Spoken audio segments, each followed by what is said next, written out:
Welcome to Local Matters. While PAC TV staff is taking a brief break from production, we thought we'd look back over the past year of Local Matters and bring you some of our favorite pieces.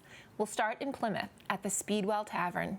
In downtown Plymouth, the Speedwell Tavern is a favorite comfort food haven for tourists and locals, and before restaurants began to reopen, Julie checked in with owner Jordan Shabbat to get his perspective on what business was like during the earlier stages of the pandemic. Jordan Shabbat, it is so nice to have you today. Thank you for joining me. Thank you for having me. Well, Awesome. it's great. Now, you have a hugely popular restaurant in downtown Plymouth called Speedwell Tavern. And a lot of people don't know where the essence of that name came from. Can you tell us that story? Absolutely. I knew I was going to be involved in this project about 8 or 9 years ago. There weren't all the restaurants there are now, but there was still good ones, new ones popping up. And we wanted to sort of celebrate the alternative history of the pilgrims coming over here. A lot of people don't realize that the Mayflower had a sister ship, and the name of that ship was the Speedwell. But it never made it. It broke down a couple times. It was taking on a lot of water, and they actually had to dock in Plymouth, England to leave the ship there. And then the pilgrims eventually left from Plymouth, England instead of Dartmouth. And that's why this town is called Plymouth. If it wasn't for the leaky, crappy Speedwell, we would be called Southampton, I think. Massachusetts, pretty wild. So Wow. we're So a little Speedwell off the was cuff actually and the left name in the of middle. a ship. The ship Correct. that didn't make it, the sister ship to the Mayflower. Wow, I did not know that. Interesting. Thank you. Now, what kind of food and drink do people normally go to Speedwell Tavern for? What are you known for?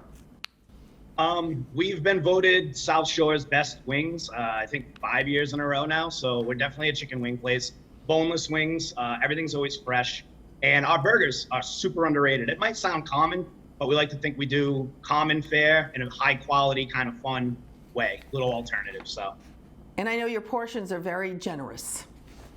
yeah. Yes. Which is fun. We want people comfortable and full. Yes. Okay. Restaurants are one of the industries that are hardest hit by the need for social distancing. How have you had to adapt to the pandemic, and how are you practicing social distancing and sanitation, etc.? Well, our kitchen's really small, so our guys are in there. It's not much surface space to clean, but it gets beat up a lot. So they've been cleaning full sanitation every day.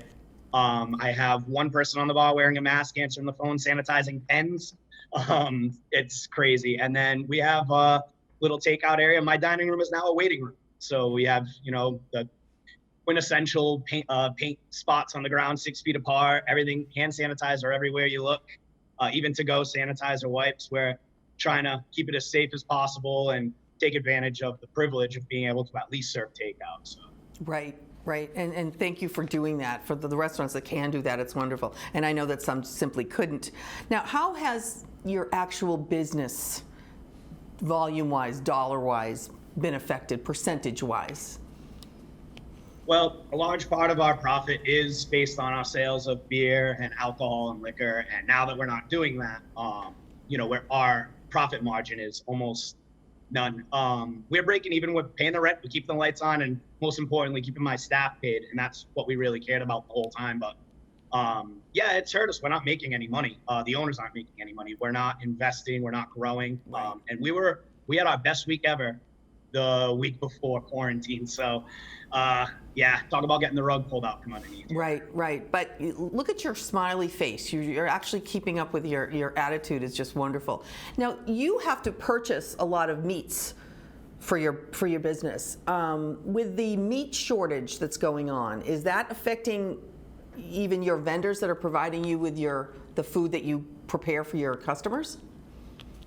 Yeah, a little bit. Prices are definitely going up.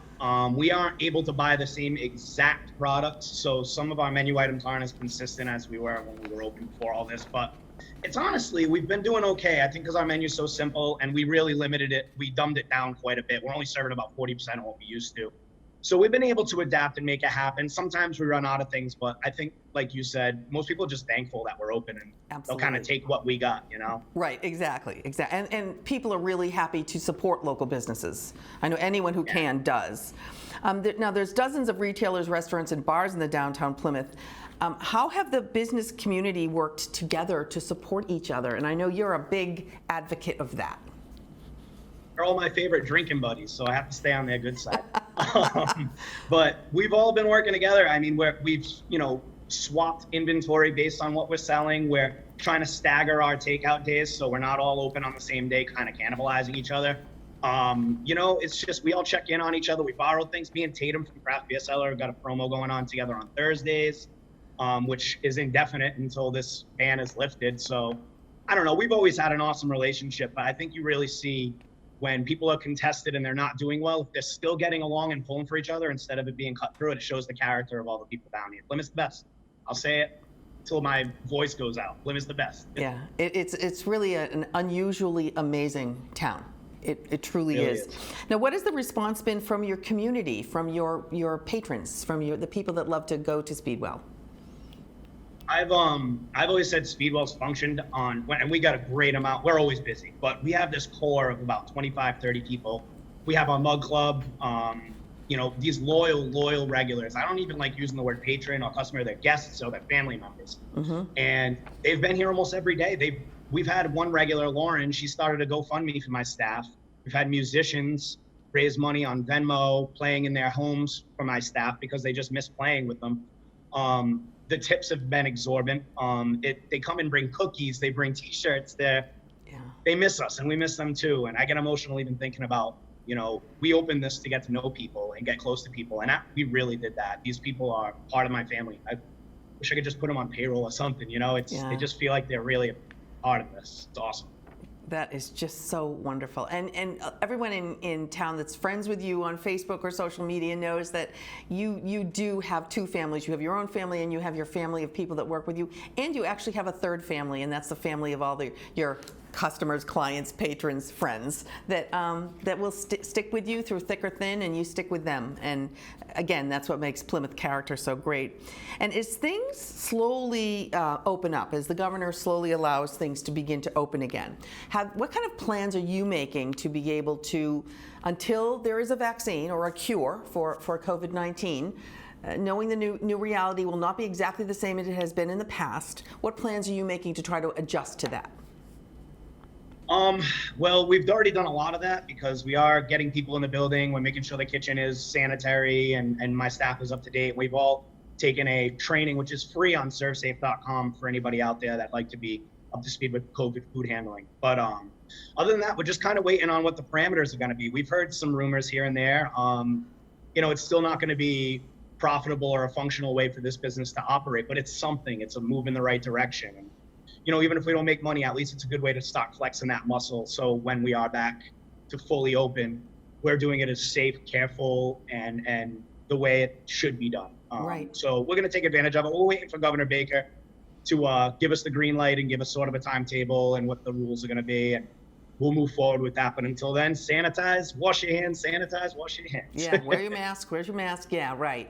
And eventually there will be a vaccine. Eventually there will be a cure, because that's what happens to these things. And at that point, do you foresee you going back to full gangbusters the way you were before? I have to. I owe it to the people that have supported me through this when we weren't 100%. I got to give them everything they want and what they miss, and it's going to be the same exact way that it was before this. I'm going to make sure of it. I owe them that, and I am going to work tirelessly to make sure we get to that point. Well, Jordan, you are just a pleasure to talk to. You are a pleasure to interact with. You are always positive. You are always with a smile on your face, and you are always with great thoughts for other people. I want to thank you so much for joining us today, and good luck to you. And we shall get through this together. And I agree with you. Plymouth is pretty cool. Julie, thank you so much, and thank you for all the kind words. You made my day. I'm going to run through a wall now. Okay, thanks, sweetie. Bye-bye. Thank you. Thank you, Julie. And Jordan, we wish you and all local restaurants much success as you reopen to the community that has missed you. Since the early onset of the COVID-19 outbreak, items like hand sanitizer have been in short supply. While many businesses in the area came to a halt, others got creative. Dirty Water Distillery pivoted their business model and stepped up to the plate to fill the urgent need for sanitizer. Head distiller Brenton McKechnie took time from his busy schedule to tell us more. My name is Brenton McKechnie, and I am the head distiller at Dirty Water Distillery in Plymouth. We started to produce hand sanitizer following the World Health Organization instructions when we noticed the shortage of cleaning supplies on store shelves. We recognized that this shortage would not just affect the general public, but also those working on the front lines, police, fire, medical, etc. So we have been taking requests for bulk supply from frontline organizations and offering 2-ounce portions for individuals. We made the decision to offer this service for free, but will accept donations toward the production of more sanitizer from those who feel so moved, either through our website or in-store. For any requests or further information, we can be reached through our social media accounts, website, or a phone call, and we will do our best to respond as quickly as possible. Cheers.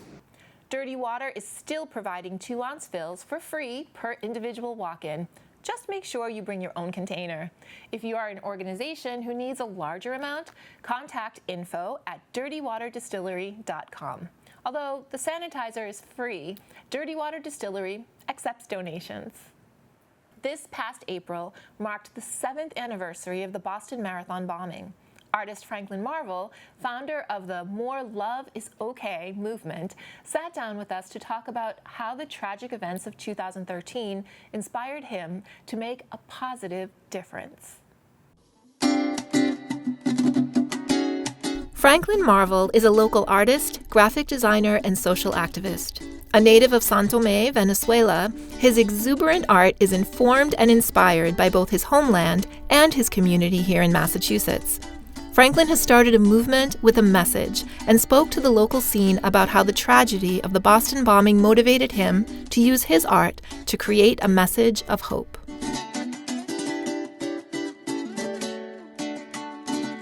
The More Love is Okay movement. It sounds like something. So, I mean, like, everything started a few years ago, and after the Boston bombing, and a year after of that tragedy, I went with my whole family, and they closed the finish line so you can walk. And when I was walking through the street, I was like, we were feeling that, I would say, sadness, and we will revive everything. I mean, during that moment, and I was like, wow, it feels really bad. And while we were walking, we were like, okay, I mean, we knew that this is not a good thing, and we were thinking on the positive side. So what can we do to make it better? What can we do to avoid this to happen again, right? And I was like, this is not okay, and crime is not okay, violence is not okay. And I was like, more love is okay, more hearts are okay. And everything started from there. And in that moment, I went to my studio at night, and I was like, you know what, I wanna do something for the city. And then I took one of my paintings. I paint hearts, and I was, you know what, I wanna make something. I wanna put it on somewhere. And then I went to Newbury Street. There is at the end of the Newbury Street, there is a wall that everybody, posts, like posters, events, and a lot of things. And I was, you know what, I'm gonna put a heart that it was framed on a gold frame, and to make it, like, to preserve it. I mean, when you love something and you care for somebody or for something, you preserve it, you take care of it. And I went and I put one of my gold frames. I took a photograph of the gold frame, and then a painting. I put it together, and I create a sticker, and I put it on one of the doors there, and I stayed there for 2 years without saying anything. I mean, it was there. It was my signature, but it was there. And the city, every few months, they go and clean the whole wall, but the heart was there. They repaint everything around, but the heart was there. I was like, wow, So that's the way you see that it gives you a feedback right away. That more hearts, more love, more kindness, more positive things are good. And there is a heart. It's not just a heart. It's a heart. It goes around twice to make sure that everybody's incorporated. It's that simple. It represents community. That's why you see those two circles around. But it basically goes like this. It goes around 1, 2, and then close. And by doing that, we are incorporating everybody. It's a heart that is inclusive. Right now, I'm working with one of the middle school in Weymouth, and we are creating and painting, and it's being painted by a total of, I would say, 150 students. So every student stops at the painting for maybe 5 or 7 minutes, and they paint something. And so far, we are in the 50% of the process. Tomorrow, we're going to finish it. So, and then you see there is not just our students; it's everybody painting. All the students. Doesn't matter if you like painting or not. You are doing something. You are giving something, and you are being part of this. And the school is going to preserve the painting. And I mean, it gives you a lot. So even for the students, they're going to feel that they belong there.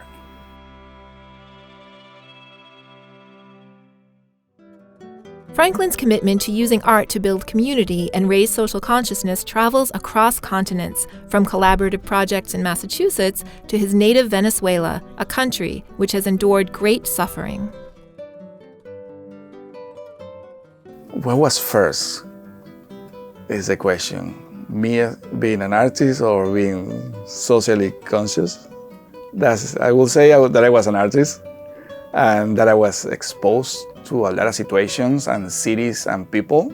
I mean, San Tomé, Valle de la Pascua, Caracas, Puerto La Cruz, and then we moved to the United States, and we went to Miami for 7 years, and then we came here to Massachusetts. And sad, but because we are away from Venezuela and everything related with going out of your place. But like I say, I have to look for the positive. And being still connected with Venezuela, and the bad situation in Venezuela is bad because of the government.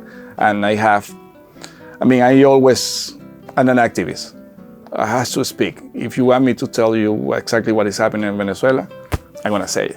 At first, I was afraid to mention something, but we have to speak up. And that's why I have this heart that is say Venezuela libre, freedom for Venezuela. And like I say, by thinking positively, Venezuela is in a bad situation, but I went to Venezuela a year and a half, something like that, 2 years ago. And I saw it. And I was, okay, what are the things that I can do to make this better? I know it's bad. So I need to do something. And then I was talking with my sister, and I was like, my sister worked with kids in Venezuela. I was like, let's bring our classes to kids in Venezuela. Kids that doesn't have any type of resources. And I have one of the posters that I use. I went to Venezuela and I created a workshop for them for 3 days. It was amazing. So as soon as we finished the workshop, we were like, okay, how can we make this to continue? And it was hard to get the money to do that. But we did it. We brought classes for 7 months. Our classes for 50 kids. Unbelievable. They were going to bed on Friday night, dreaming about Saturday morning and Saturday afternoon for the classes. They were like amazing. So I'm working on it to bring it this year too. At the root of Franklin's artistic expression is always the heart, his own, the one he puts on canvas, or the heartfelt spirit animating his subject. When I see an instrument that is a heart, I see a heart in there. And the heart is the people playing the instrument and the people that made the instrument. The heart has 4 it's gonna be hard to pronounce this, ventricles. And I have a sketch of a heart where I play with the four parts. I use the fingers because the cuatro, it means that we have four strings. We as an artist, we try things. And because I'm being experimenting the music in my head now, I was like motivated to try something, trying to paint live while somebody's playing. There is something around that is beautiful, and only you can find that when you perform live. And I like it. If there is anybody out there that wants to paint live, just reach out, and if there is a stage, we'll do it. Franklin says the goal of More Love is Okay is for people to read a simple, positive message with the hope of creating a more loving future.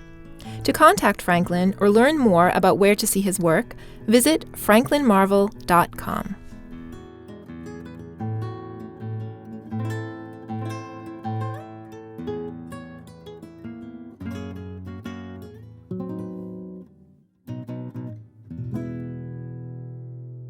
The world needs more Franklin Marvels. For more of Franklin's work, visit his website or Instagram. Remember Noah Welpley? This remarkable young man was on his way to becoming an Eagle Scout with Plymouth Troop 1620 when the COVID-19 crisis nearly derailed his plans. With a little help and resourcefulness, though, he was able to achieve his goal. Here's his story. Hi, my name's Noah Welpley, and I'm a Boy Scout with Troop 1620 of Plymouth. I recently completed my Eagle Scout project, which is a large service project which we have to complete in order to achieve the highest rank in Scouting, Eagle. My project was to reconstruct an old, broken-down fence for the Chiltonville Congregational Church. I'd been working on this project for about 6 months when the coronavirus pandemic hit, which threw a huge wrench into our plans, as we had planned to get together about 20 people to work on it. However, we managed to overcome this with the help of our local scouting officials and church officials, and we came up with a plan to build a fence while respecting social distancing guidelines. What we did was we got together with my family and one other family, my friend, and my family worked on one section of the fence, while about 50 feet away, the other family worked on another section at the same time. In this way, we were able to get the fence done in like 2.5 days, and we expected it to take a week. So we were actually very successful in this troubling time. I'm really excited that I managed to get this done, and I'm really thankful for all the support that the Scouts have given me and the church has given me. Now all I have left is a couple of meetings in the next couple of months, and I'll be a full-fledged Eagle Scout. That's an enormous accomplishment. Congratulations, Noah, on becoming a full-fledged Eagle Scout. For this last semester, teachers were forced to find new, innovative approaches to educate their students and try to keep it engaging and fun. Susan Gadudas-Lindsay, for example, is an elementary instrumental music teacher in Plymouth District Schools, and she joined Julie via Zoom to talk about the importance of music and practice during times like these and what she is doing to keep students engaged. I am so excited to be talking to Susan Lindsay, who's a musician extraordinaire. You're doing some pretty unusual things here during this very strange time we're living in. So you want to talk about that? Tell me what you're doing. Yeah, sure. Well, I'm a public school teacher. I teach instrumental music, so I teach, flute, clarinet, saxophone, trombone, trumpet. And now we're stuck at home, right? So my job now is to figure out how to keep these kids playing. So I'm continuing to teach music, but the goal is to find a way to get those kids to not quit and stay on their instruments and keep learning. Yeah, especially during now. So Yeah. before we get into exactly what you're doing and how you're doing it, tell me a little bit about your background. I've been a musician my whole life. I started in Plymouth at Nathaniel Morton. I started playing saxophone then. And, I studied music in college, and I went on to work in various kind of public information, PR type jobs. And at some point I decided, I really want to be doing much more music. So I went back to college for my master's. And I studied ethnomusicology, which was really about music and culture. Not long after I finished that study, I ended up working at Berkeley, and I was there for about 16 years at Berkeley before I quit, essentially, and came back because I wanted to teach and be in my own town, kind of giving back. When you're at Berkeley, you're preaching to the converted. Yeah. Right. And I really felt like if you wanted to save souls and sort of bring music to everyone, you need to start at the beginning. Right. So I changed over to teaching music in 2016. Wow. Okay. And you do it, you said at the high school level? No, elementary. Elementary I have level. 9 and Okay. 10-year-olds. Yeah. Ooh, Yeah. the fun Yeah. group. Yeah. Oh, yeah. So what is the main motivation for what you're doing right now? And then we'll go into all these things that you're doing, and they're really cool.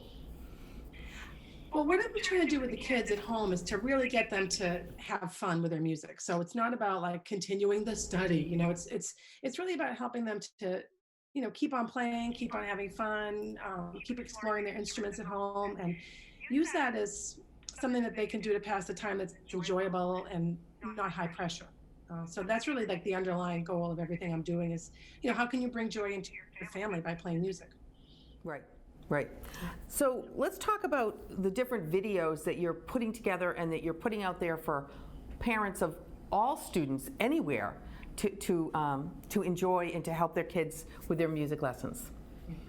Well, when we first were told that school is no longer for a while, we didn't have any specific direction from the state. So our goal at that point was just to keep motivating the kids. So those first 6 musical challenge videos I created were really just about trying to reach them and give them music that they want to learn.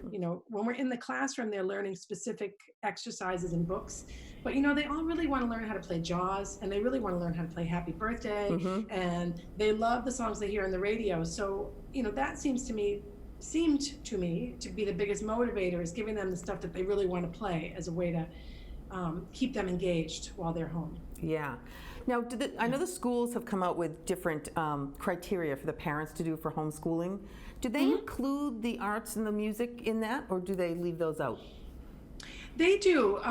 What happens every week is, if you're a parent, you get this Google Doc that's like a table, a chart, and it has every one of your subjects and every day what you're supposed to be doing. So it has the math and the reading and the writing.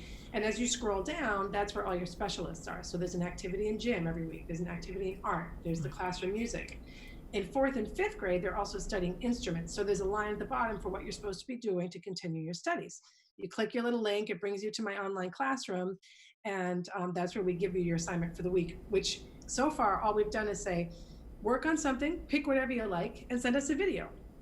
So is this working under the assumption that all kids have some kind of instrument at their hands?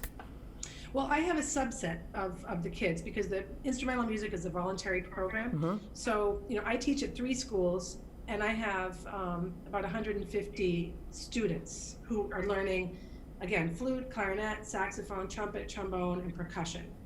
I think I didn't leave anybody out. And those kids chose to play. Okay. So I'm working with a subset. So like, for example, at Nathaniel Morton, which is right down the street from me, almost every single kid signed up for an instrument. Other schools have different levels of participation. I remember when I was in elementary school, everybody had to learn the recorder, and we all got one. Did the kids have their recorders that they can play at home? They do. They do. Well, that was actually a 3rd grade. That's what you do in 3rd grade across our curriculum.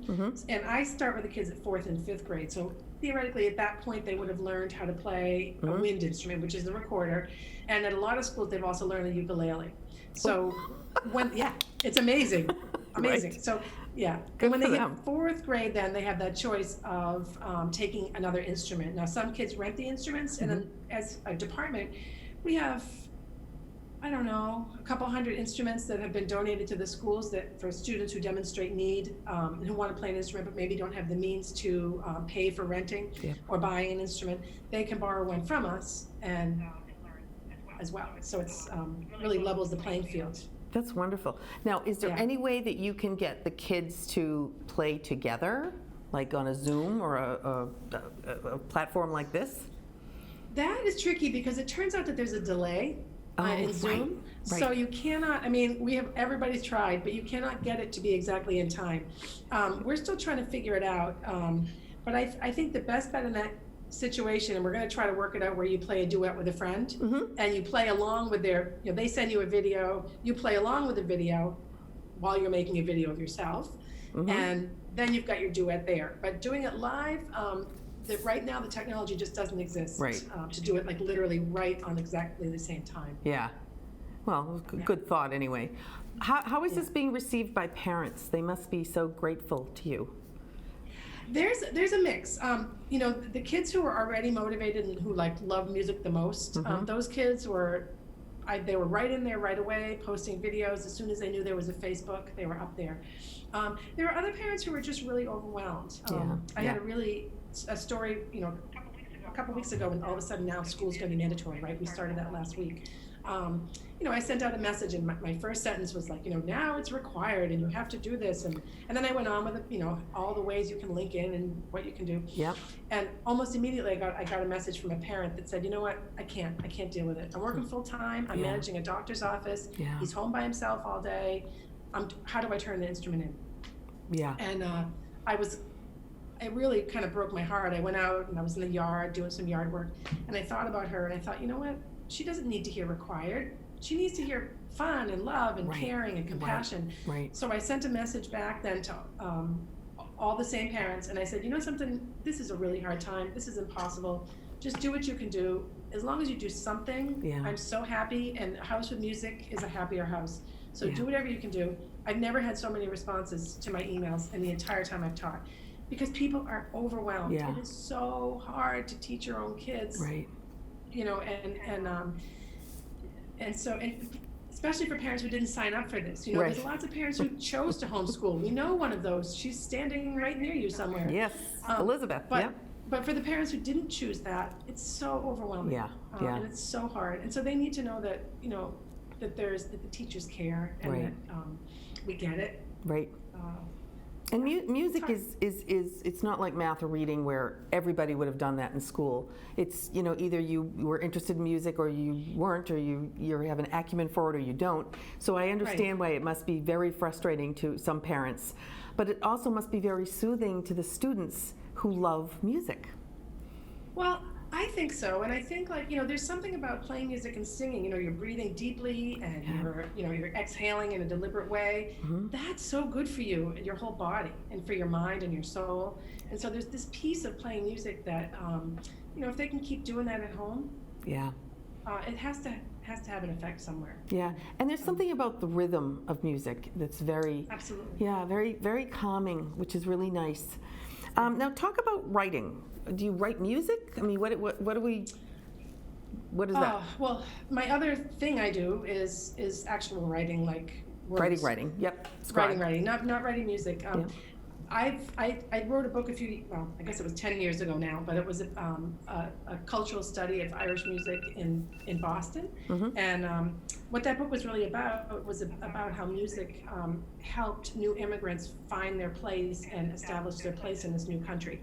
So this study of what music means to culture, I'm living it now, but I've always been interested in it. So that book came out in 2004. Yep. And not long afterwards, it was motherhood, and it was a full-time job. And so, I was working as an editor for a long time, a book editor. I used to write for the Boston Irish Reporter. I did Irish music coverage, and some freelance articles for the Ledger and a few papers here and there. But you can't do everything. Yeah. Even though I want to. Yeah. Well, I know another thing you do is your whole family is very, very into music, the Lindsays, and we've featured you a number of times here at PAC TV. Talk about that and that influence on you. That's, in a way, it's everything for us.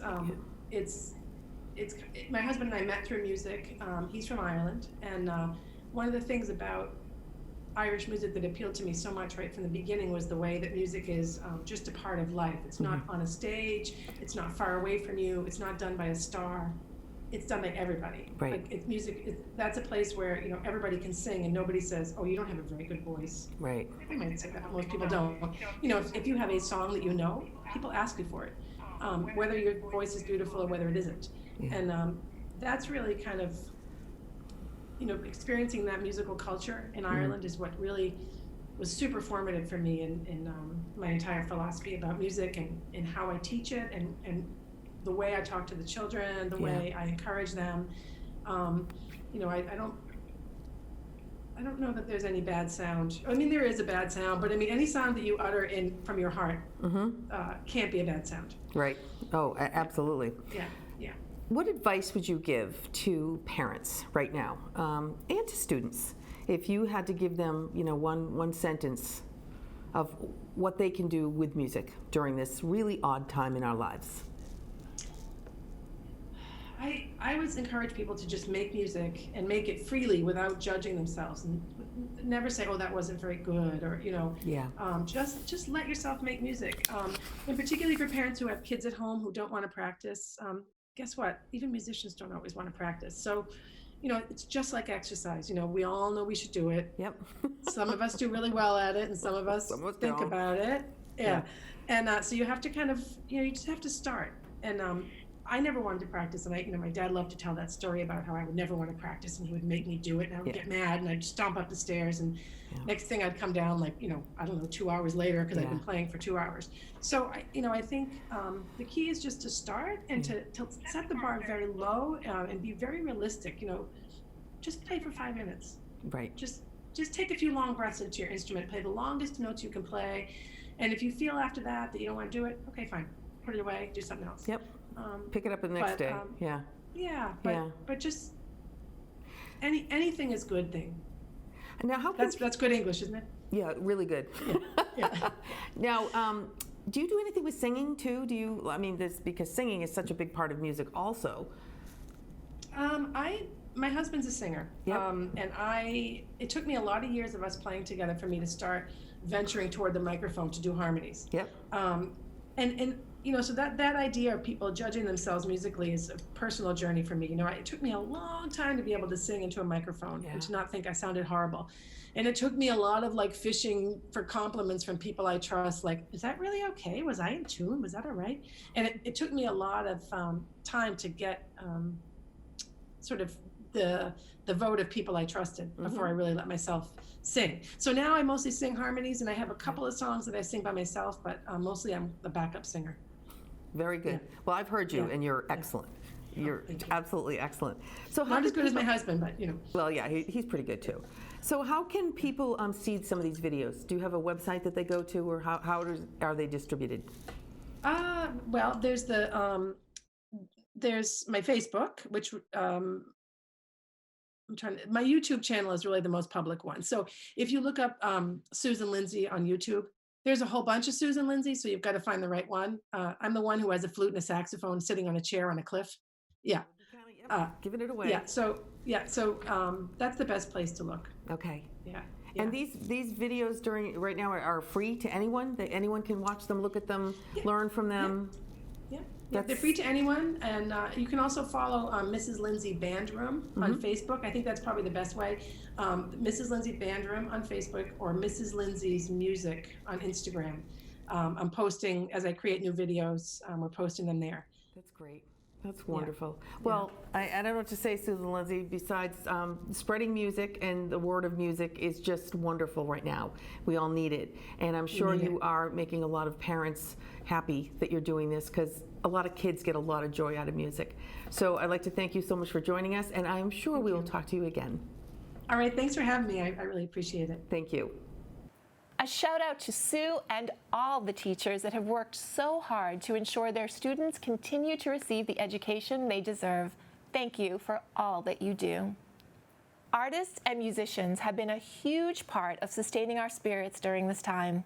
Over the course of several episodes, we brought you performers from Socially Distant Fest, a virtual festival showcasing talent from all over the world, including Ian Maksin, a Russian-born cellist whose enchanting melodies will pull at your heartstrings. Hello friends, welcome to my live stream on Socially Distant Fest. I'm Ian Maksin. I'm normally based in Chicago, Illinois, but I'm currently in St. Petersburg, Russia, where I'm in self-isolation. This was the last destination of my tour before it got postponed. So here I am, and I'm streaming live for you, playing my original music for you tonight.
So beautiful. Thank you for sharing your talent with us, Ian. And thank you to all of the musicians and artists out there who are lifting us up.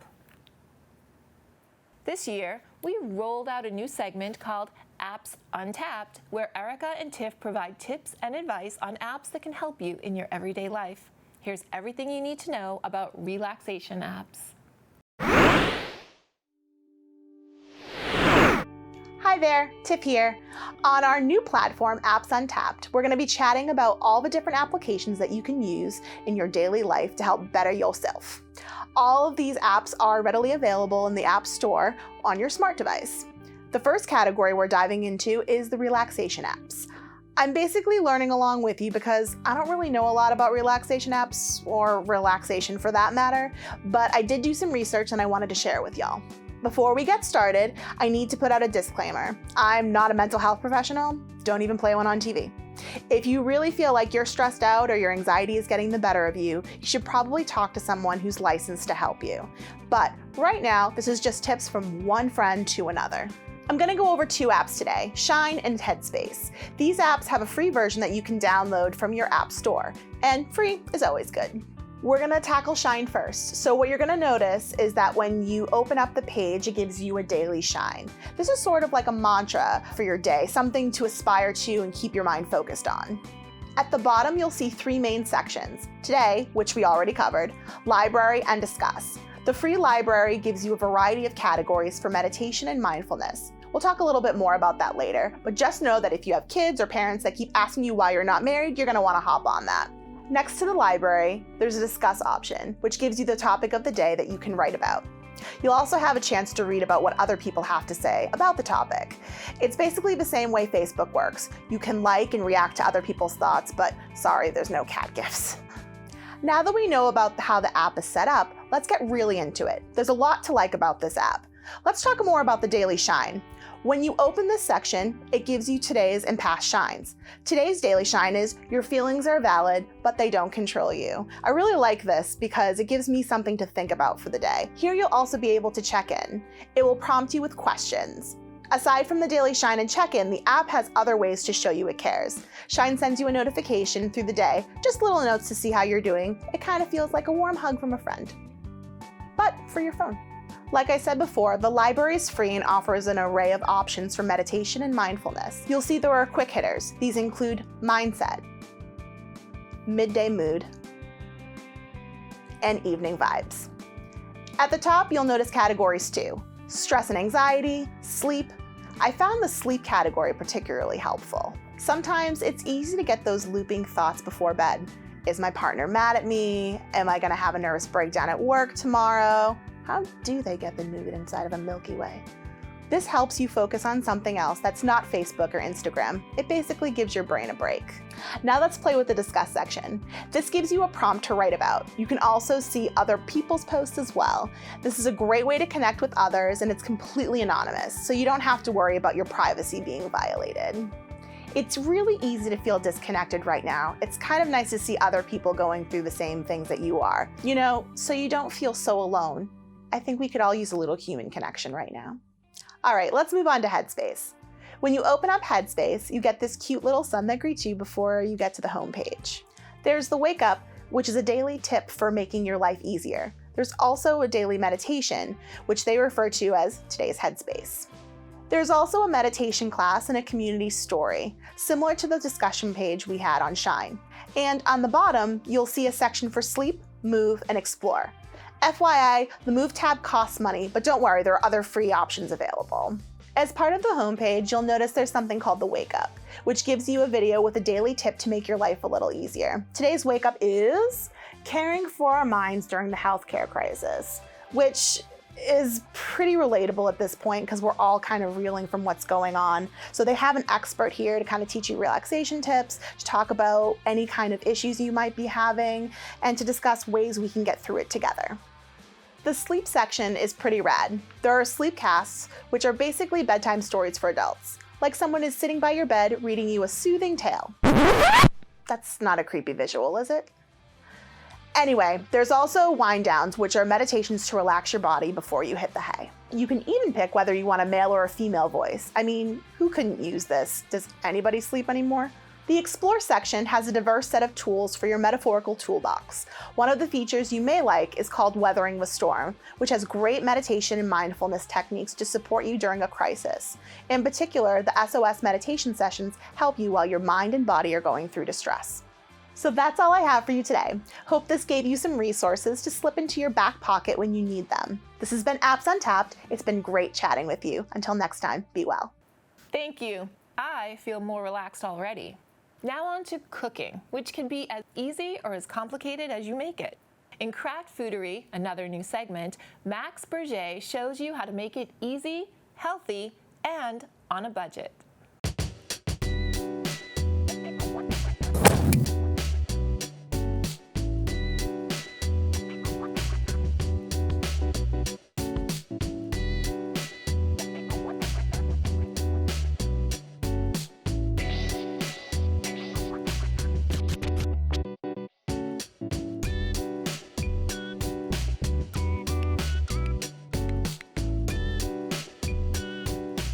Hey, what's up guys? I'm Max and this is Craft Foodery.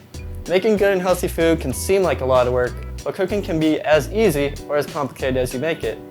On Craft Foodery, I'm going to show you different ways to make it easy, from useful kitchen tools to simple recipes, cooking on a budget, and where to shop for food. Today you and I are going to make a flatbread pizza together. Let's get started. Alright, so I pre-bought the crust. If you want to make your own dough, that's totally cool, but that's not what we're doing in today's episode.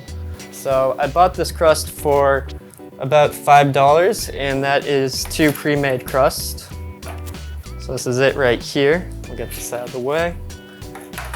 And what I'm gonna do is I'm going to use olive oil, Caesar dressing, salami, onions, a little bit of spinach, of course cheese, and a little bit of salt. So what I'm gonna do first is I'm gonna grab the olive oil and I'm gonna drizzle a little bit on top. I want to do this a little bit slowly because olive oil can be really strong.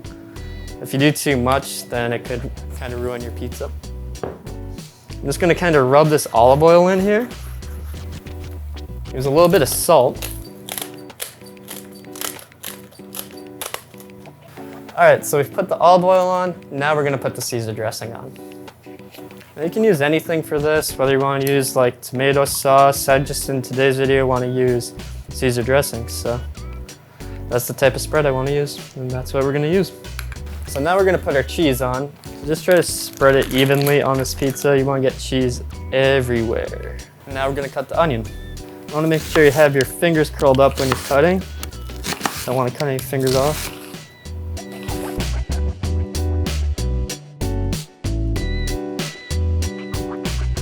All right, so next we have our salami, which is my personal favorite. So let's put that on the pizza.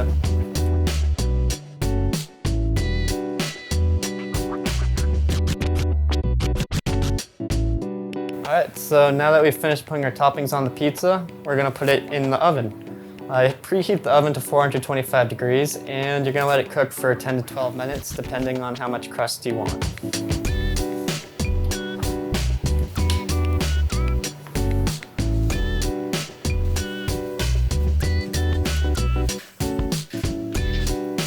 All right, so now while we wait for our pizza to cook, we are gonna put the garnish together. So what I'm doing for today's garnish is just a little bit of spinach with olive oil and salt. Now when I'm buying all these ingredients, I like to think about what other meals could I make. So I bought all of this stuff for around $20, and it's not all about just making the pizza.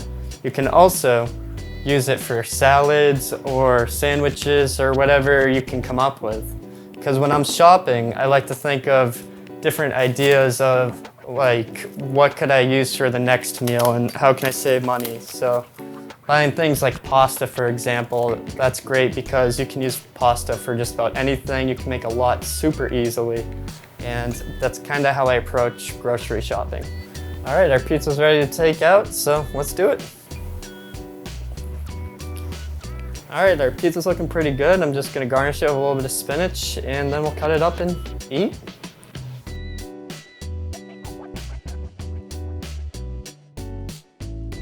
All right, let's take a bite.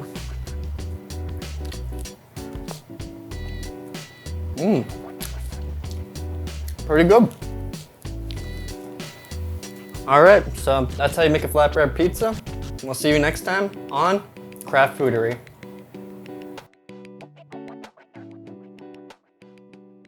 Max will be serving you delicious recipes every month. Look for the next one when we return from hiatus in August. And thank you for watching this special episode of Local Matters, which is a production of the local scene of PAC TV. We'll be on hiatus for a quick summer break, but we'll return with a brand new show on Friday, July 24th. Until then, follow us on Instagram and like us on Facebook to keep updated on the ways our community refuses to magnify our differences, but focuses on our common goals for our common good. From all of us at PAC TV, be safe. See you soon.